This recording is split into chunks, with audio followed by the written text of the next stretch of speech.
High friends, welcome to my channel Dipali eatings and creativity. তোমরা সবাই কেমন আছো? নিশ্চয়ই খুব খুব ভালো আছো। আমরাও মোটামুটি আছি। তো দেখো, এখানে তোমাদের দাদা ভাইয়ের এক বন্ধু সে কিছু পমফ্রেট আর বাউল মাছ দিয়ে গেছিলো, তো সেটাই আমি কাটছি। আর এখান থেকে কিছুটা আমি আমার ভাইয়ের কাছে পাঠিয়ে দিয়েছিলাম। ভাই বউ এটা খেতে খুব ভালোবাসে, ভাই বউ ভাই তার ছেলে মেয়ে সবাই নোনা মাছ খেতে খুব ভালোবাসে। এখানে অনেকটাই দিয়েছিল, পুরোটা তো আমরা তো খুব একটা ভালোবাসি না। তো যাই হোক, দিয়েছিলো বলে আমরা কিছুটা খেয়েছিলাম আর ওদেরকে দিয়ে দিয়েছিলাম। তো যাই হোক, দেখো এখানে আমি কেটে নিচ্ছি মাছগুলো। তো এই বাউল মাছ আর পমফ্রেট মাছ দিয়ে একটা রেসিপি বানাবো, সেই জন্যই চলে এসেছি এখানে। তো এই সময় বলে রাখি, পুরনো বন্ধুদের অসংখ্য ধন্যবাদ। তোমরা আমার সঙ্গে আছো, এরকমভাবে সারা জীবন আমার সঙ্গে থেকো।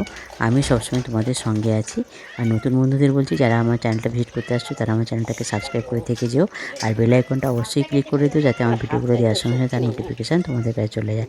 তোমরা আমার সঙ্গে থাকো, আমিও সারা জীবন তোমাদের সঙ্গে আছি। আর হ্যাঁ, একটা কথা বলে রাখি, ভিডিওটা কিন্তু একদম ছোটো হবে, কেউ কিন্তু স্কিপ করে দেখো না। আর অবশ্যই একটা আগে লাইক দিও, দিয়ে দেখা শুরু করো। আমিও কিন্তু সবার ভিডিও আগে লাইক দিই, তবে দেখা শুরু করি এবং পুরোটাই দেখি। তোমরাও কিন্তু সেটাই আমার সঙ্গে করো প্লিজ। আর হ্যাঁ, একটা কমেন্ট কিন্তু অবশ্যই করো। কমেন্ট পড়তে আমার খুব ভালো লাগে, আর কমেন্ট ধরে ধরে তোমাদের বাড়ি যেতেও আমার খুব ভালো লাগে।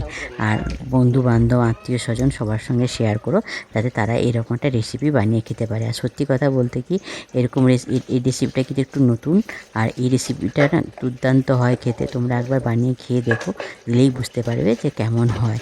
নাহলে তো বুঝতে পারবে না, কারণ আমি তো তোমাদেরকে আর খাওয়াতে পারবো না, খুব জোর রান্নাটা দেখাতে পারবো। তো ঠিক আছে, চলো। দেখো আমি এখানে মাছটা কেটে নিচ্ছি। আর তোমরা তো জানো আমি নিচে বসতে পারি না, আমার পায়ের অপারেশন আছে। তো তাই আমি এটাকে শিল নোড়াটা দেখতে পাচ্ছ পেছনে, ওটাতেই বঁটিটা ঠেকিয়ে রেখে দাঁড়িয়ে দাঁড়িয়েই কিন্তু কাটছি। কাটতে একটু অসুবিধেই হচ্ছে, কারণ আমার হাতের গাঁটগুলো একটু ব্যথা আছে। তবুও আমি মাছটা তো আমাকে কাটতেই হবে, তাই মাছটা কেটে নিচ্ছি। আর মেয়ে আমাকে ভিডিওটা করে দিচ্ছে। তো ঠিক আছে, চলো। আর আমি বক বক করছি না, একদম মাছটা কাটা হয়ে গেলে রান্নায় চলে যাচ্ছি। তোমরা এখন মিউজিক শোনো, তারপরে আমি আবার আসছি।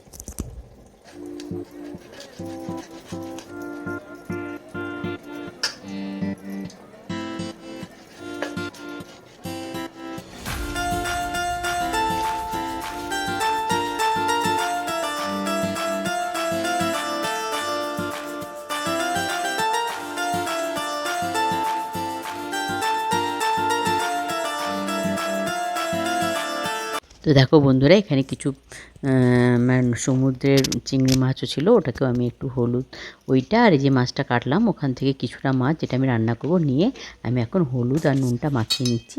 আর বাকি মাছটা রেখে দিয়েছি, ওদের জন্য পাঠিয়ে দেবো। তো আমি যেটা বলে রাখি কী রেসিপিটা বানাচ্ছি, অ্যাকচুয়ালি কিন্তু আমি এখন চিংড়ি মাছগুলো বানাবো না, তো নুন মাখিয়ে রেখে দিচ্ছি, ওটা একটা আলাদা রেসিপি করব।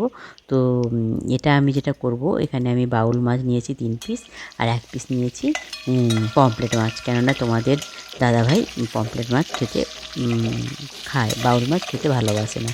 তো দেখো নিয়ে নিলাম, দিয়ে এটাকে আমি যেটা করব, আচার দিয়ে বাউল মাছের ঝাল, সর্ষে ঝাল। তো আচারই বাউল সর্ষে, এটাও বলতে পারো। তো কিন্তু খেতে খুবই ভালো হয়েছিল। তো দেখো মাছগুলো আমি ভেজে নিলাম। ভাজার পর এখানে আমি কড়াইতে সেই মাছ ভাজার তেলে একটু তেল দিয়ে দিলাম, দিয়ে আমি এখানে 5 ফোড়ন দিয়ে দিচ্ছি। তো 5 ফোড়নটা ভাজা হয়ে গেলেই তারপরে কিন্তু আমি একে একে মশলাগুলো অ্যাড করব। তো মশলা বলতে বুঝতেই পারছো, সর্ষে দিয়ে করবো মানে সর্ষে বাটাটাই মেন মশলা হবে, আর বাকিগুলো এমনি। তো দেখো এখানে আমি 5 ফোড়নটা ভাজা হয়েছে, কিছু গোটা রসুন আর একটা কুচনো পেঁয়াজ যোগ করে দিলাম। তো এটাকে আমি এখন ভেজে নেবো একটু লালচে করে, তারপর আমি বাকি যা দেওয়ার দিচ্ছি। তোমরা দেখতে থাকো, সঙ্গে থাকো।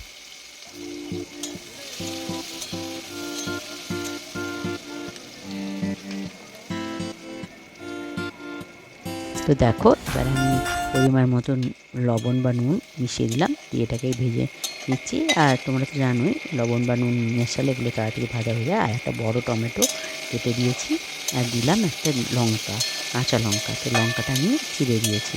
তো এগুলোকে আমি একটু ভালো করে এখন একটু ভেজে নেব।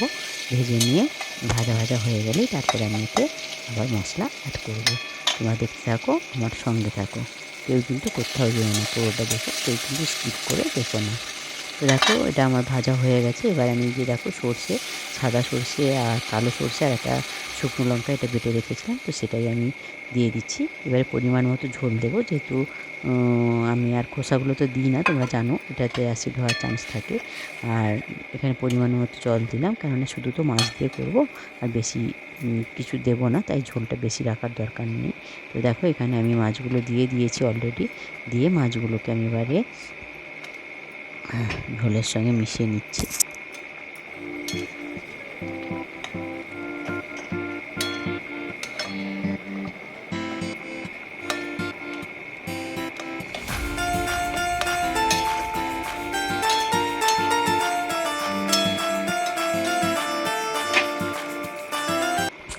তো দেখো বন্ধুরা, যেহেতু এটা আমি সরষের তেল মানে সরষে বাটা দিয়ে করছি, তাই তোমরা তো জানোই এখানে একটু কাঁচা সরষের তেল দিলে এর স্বাদটা বাড়ে। তাই একটু অল্প করে কাঁচা সরষের তেলও আমি দিয়ে দিলাম এখানে, দিয়ে একটু ঢাকা চাপা দিয়ে দিলাম। তো দেখো এই ঢাকা চাপা খুলে দিয়েছি, আমার রান্নাটা কমপ্লিট। দেখেই বুঝতে পেরেছো রান্নাটা কেমন হয়েছে। সত্যিকারের রান্নাটা খুব সুন্দর হয়েছিল, খুব সুন্দর টেস্ট হয়েছিলো। আর বাউল মাছটা অনেক বড় ছিল, তো তাই খুব টেস্ট ছিল মাছটা। তোমরা কিন্তু অবশ্যই এরকম রান্না করে খেও।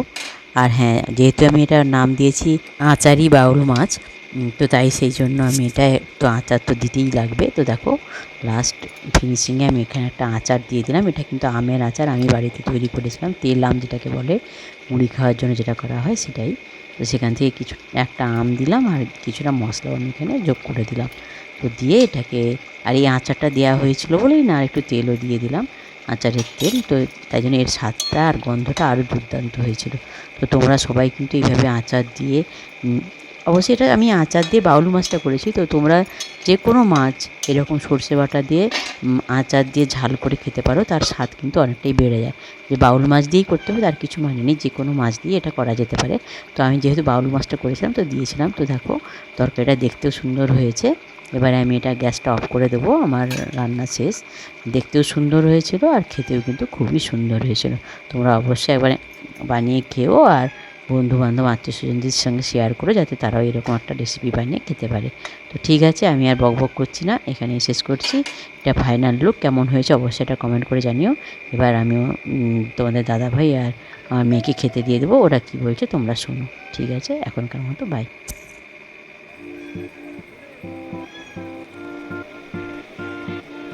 দেখো বন্ধুরা, এখানে ওই যে বাউল মাছ দিয়ে যে একটা ঝাল করলাম আচার দিয়ে বাউল মাছের ঝাল।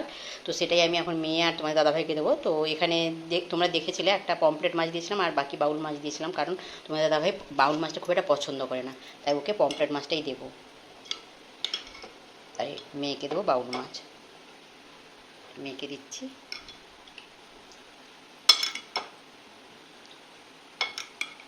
খা। আর তোমাকে দিচ্ছি পমফ্রেট মাছ। একটা বাউলটা নিয়ে রাখো, যতটুকু খেতে একটু খাবে না। আচ্ছা ঠিক আছে। আচারটা কে নেবে? তোমাকে দিচ্ছি, তুমি বৃষ্টিকে একটু দাও আর তুমি একটু নাও।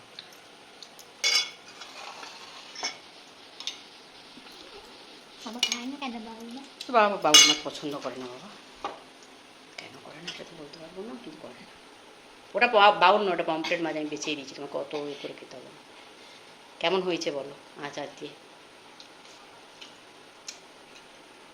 হ্যাঁ, তোমাদের দাদাভাইয়ের খুব একটা ভালো লাগবে না, কেননা বাউল মাছ যেহেতু দিয়েছি বুঝতেই পারছি। যাই হোক, এবারে এটা তোমাদের আমার মেয়ে খেয়ে ঠিক বলবে কি। ভালো হয়েছে। ভালো হয়েছে? মাছটা খাও বাবা। বাউল মাছের স্বাদ ভালো লাগে রে, তোর বাবা খায় না সেটা আলাদা কথা, কিন্তু ভালোই লাগে। আচার দিয়ে করেছি, ভালো লাগছে? আচার আচার গন্ধ লাগছে না? তো বাবার কাছে আচারটা আছে, নিয়ে নিবি ওখান থেকে। বাবা আচার খাচ্ছে, ওখান থেকে আচার নিয়ে নিবি। বন্ধুরা দেখলে ওই যে বাউল মাছ আর একটা পমফ্রেট মাছের পিস দিয়ে যে আমি আচার দিয়ে ঝাল করলাম, সর্ষে ঝাল। তো ওটা তোমাদের দাদাভাই আর মেয়ে বলে দিল কেমন হয়েছে। তো তোমাদের দাদাভাই যেহেতু বাউল মাছটা খেতে চায় না, যেহেতু আমি একসঙ্গে করেছি, ওই জন্য একটু এরকম করে বললো। আর মেয়ের ভালো লেগেছে, বাউল মাছটা খেতে ভালোই লাগে, কিন্তু ও পছন্দ করে না। তো ঠিক আছে, সবাই খুব খুব ভালো থেকে, সুস্থ থেকে, সাবধানে থেকে। আমার ভিডিওটা কিন্তু অবশ্যই শেষ অবধি দেখো, কেউ কিন্তু স্কিপ করে দেখো না, ছোট্ট ভিডিও দেখো আর কমেন্ট করো। তো গুড আফটারনুন, বাই।